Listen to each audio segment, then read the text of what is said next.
When we're starting off the wedding day, I always grab all their details and head out to shoot them. I'm looking for some open shade and also possibly a place that I'm blocking some of the wind, so I'm not dealing with that. Um, I want not a deep pocket of shade because that'll be too dark, but I don't want bright sun either because that's going to reflect all the white stuff. Um, so I'm looking around at my venue and I see some open shade here. It's a little speckly, but I think I can make it work. So this is probably where I'm going to choose.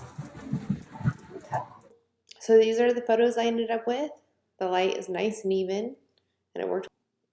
Okay, so the next part of the day that we saw some harsh lighting was when I was trying to shoot the tablescape. And so what I did is I got someone to hold the diffuser for me.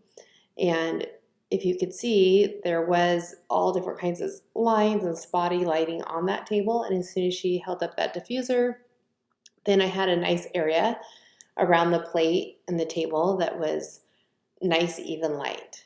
And I used that nice, even light to shoot her hands and the details on the tablescape.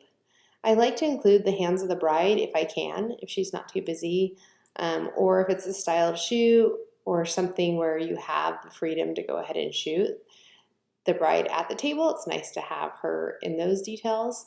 But at a wedding, if the bride's not available and you're just trying to get your tablescape shot, again, I'll have my second shooter or someone just hold up that diffuser for different spots that I'm shooting.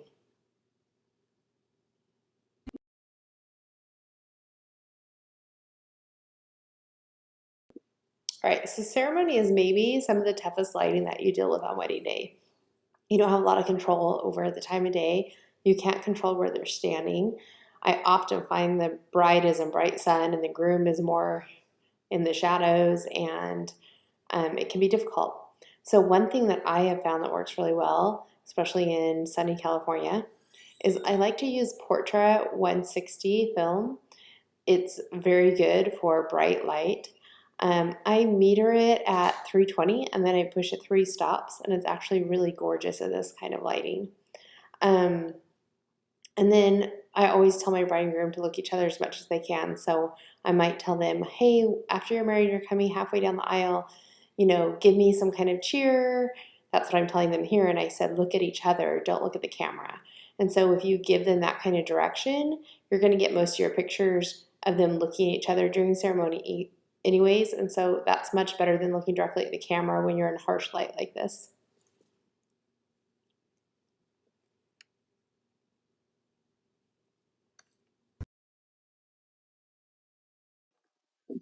The other part of the wedding day that you might have to deal with harsh light will be intimates.